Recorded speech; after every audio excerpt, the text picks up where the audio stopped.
Bem-vindos a mais um vídeo do canal Conhecimentos da Humanidade e vamos para a segunda parte sobre a religião egípcia.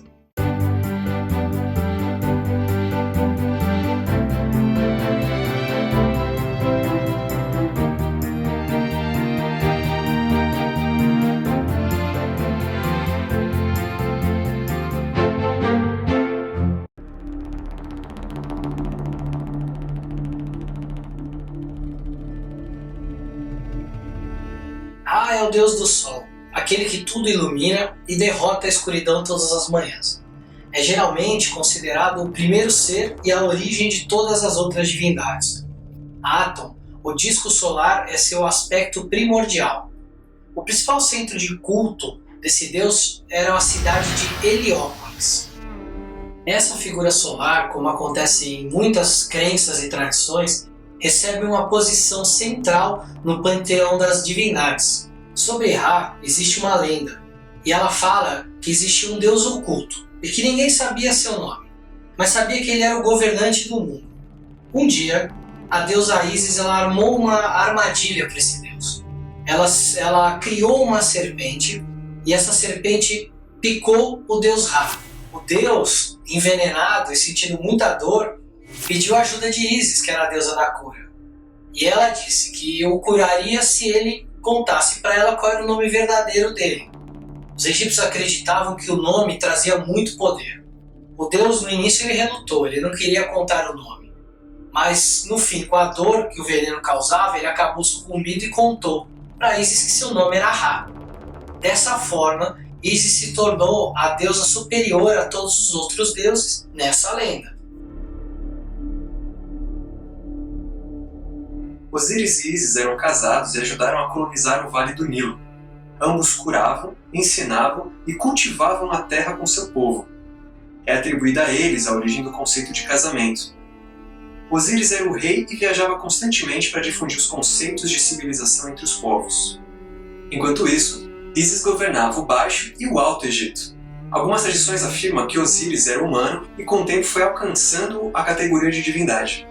Osíris tinha um irmão que se chamava Sete, e esse deus tinha inveja de Osíris e queria se tornar rei. Conta a lenda que Sete convidou seu irmão Osíris para um banquete e apresentou um belo sarcófago. Durante o banquete, ele desafiou a todos que lá estavam para ver quem caberia nesse sarcófago, pois quem coubesse receberia uma grande riqueza. Na verdade, o sarcófago tinha sido feito com as medidas de Osíris, então quando ele entrou no caixão, Sete o trancou lá, lançando o sarcófago no rio Nilo, onde desapareceu. Sua mulher, Ísis, deusa do amor e da magia, descobriu o ocorrido e começou a procurar Osíris. Ela andou por diversas terras e países, sempre rumo ao norte, guiada por boatos de uma arca dourada que flutuava, até que finalmente ouviu falar de uma tamargueira, que havia crescido da noite para o dia, e ela se convenceu de que aquilo era um sinal de seu marido. Ao chegar no reino de Bíblo, ficou sabendo que o rei local havia mandado cortar a tamargueira e colocar como pilar em seu palácio. Ela conseguiu ganhar a confiança da rainha sem revelar sua identidade e tornou-se irmã de leite do príncipe, esperando ganhar ainda mais confiança e descobriu o paradeiro do sarcófago. Depois de um tempo, ela encontrou o sarcófago no pilar da tamargueira. De volta ao Egito, Ísis esperou em vigília, velando o seu amado enquanto ele não voltava à vida. Sete descobriu, e quando Ísis foi buscar comida, ele foi até a urna, pegou o corpo de Osíris e esquartejou o corpo. Alguns lugares dizem que foi em 7 pedaços, em 14 ou em 49, sempre múltiplos de 7. Esses pedaços eles foram espalhados por todo o Egito. Ísis, então, se reuniu com a irmã dela, que era Néftis, e que ao mesmo tempo era casada com Sete. Só que ela não tolerava esse tipo de conduta por parte de Sete e acabou ajudando Ísis a recuperar os pedaços de Osíris.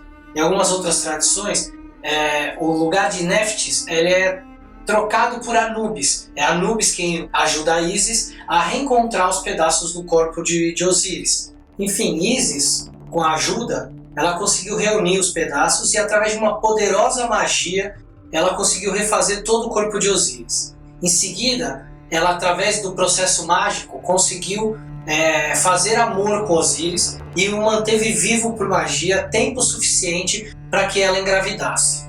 Algumas versões, como Plutarco, diz que ela não encontrou o pênis de Osíris, pois um peixe havia comido. e que ela já estava grávida antes da morte de Osíris.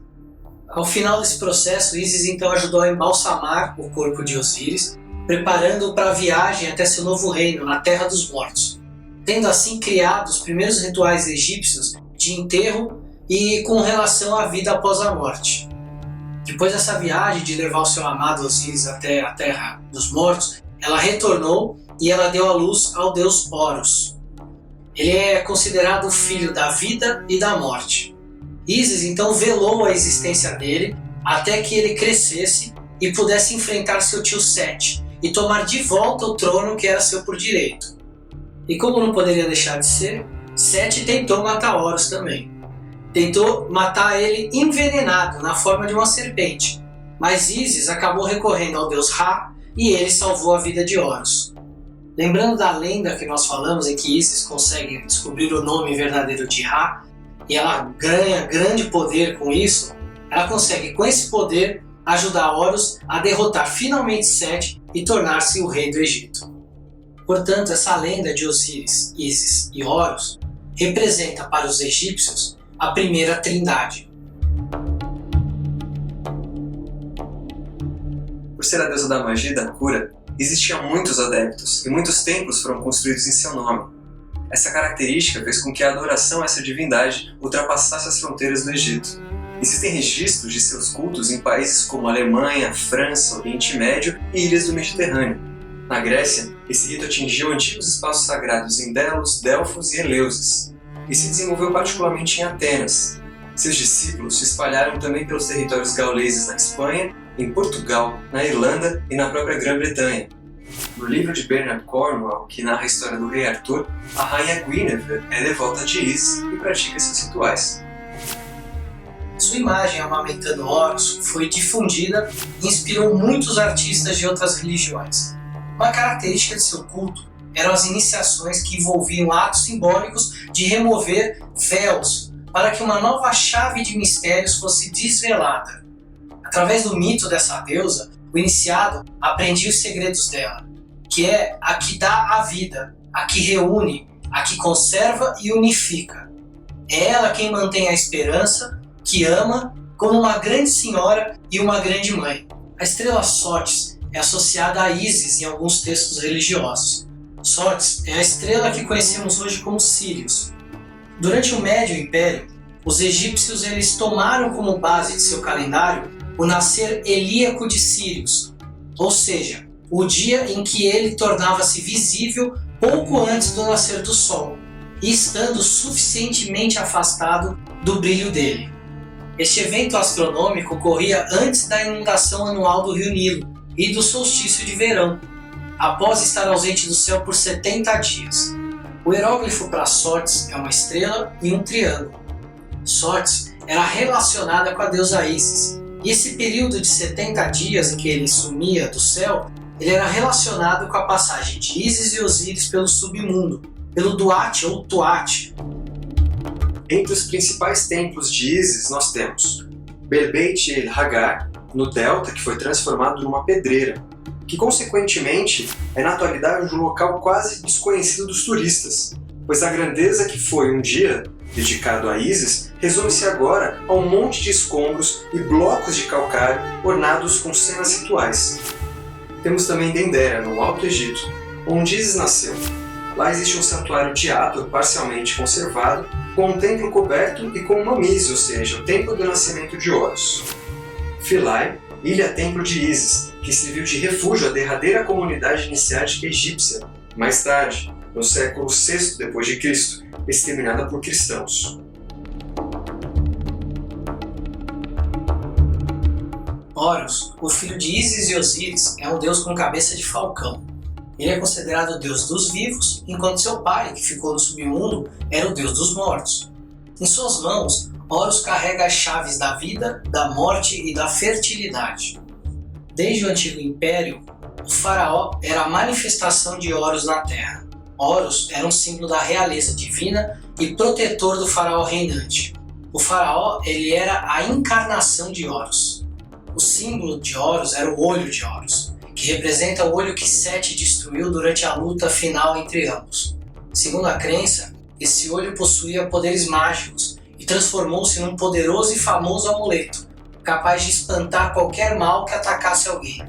Quando a religião egípcia começou a incorporar o princípio solar mais diretamente, Osíris acabou herdando um aspecto solar, Ísis um aspecto lunar e Horus o aspecto de herói e filho do sacrifício.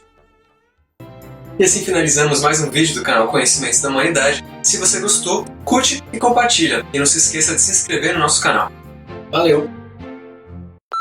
Como uma deusa.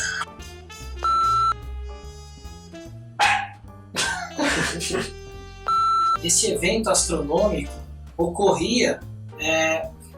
Comecei a falar sem saber onde eu estava. Andou por diversas terras e países, sempre rumo ao Nárnia. Sempre rumo a Nárnia.